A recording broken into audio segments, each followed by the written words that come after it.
बहन के सपने को भाई ने किया पूरा।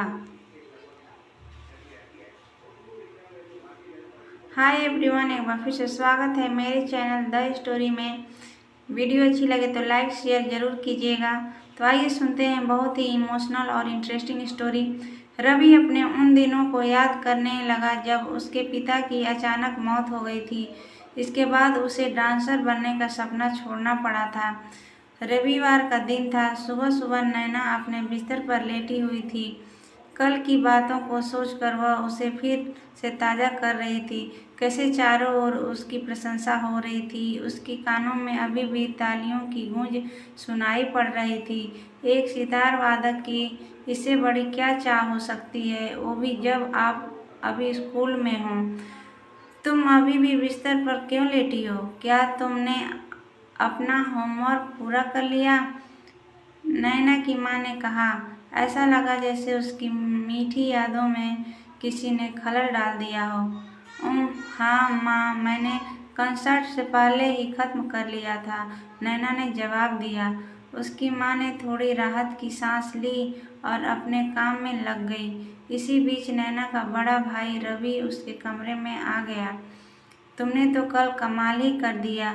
मुझे पूरा यकीन है कि एक न एक दिन तुम बहुत बड़ी सितार वादक बनोगी और पूरी दुनिया तुम्हारा नाम जानेगी। यह कहते कहते रवि का सीना गर्व से चौड़ा हो गया। पता नहीं क्या होगा, मैं इस बारे में कुछ कह नहीं सकती, नैना ने बुदबुदाते हुए कहा। माँ चाहती है कि मैं अपनी पढ़ाई पर फोकस करूं, क्योंकि परीक्षा भी काफ़ी नज़दीक है। मुझे मुश्किल से प्रैक्टिस के लिए समय मिल पाता है। तुम जो कह रहे हो उसके लिए काफ़ी प्रैक्टिस की ज़रूरत पड़ती है।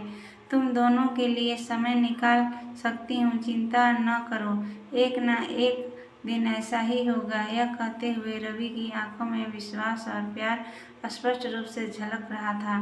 वह अपने उन दिनों को याद करने लगा जब उसके पिता की अचानक मृत्यु हो गई थी। उसके बाद उसे डांसर बनने का सपना छोड़ना पड़ा।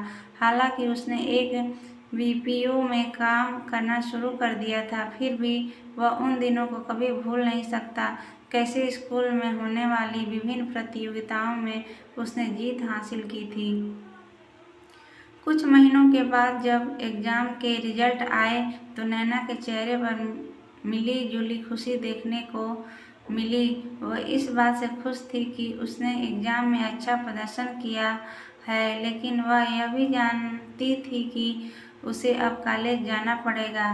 दिन ब दिन नैना को लग रहा था जैसे उसके सपने अब उससे दूर होते जा रहे हैं। जब एग्ज़ाम में बेहतर ग्रेड आने की जानकारी रवि को मिली तो उसने नैना को बधाई देते हुए कहा, मैं पहले से ही जानता था कि तुम एग्ज़ाम में बहुत अच्छा करोगी।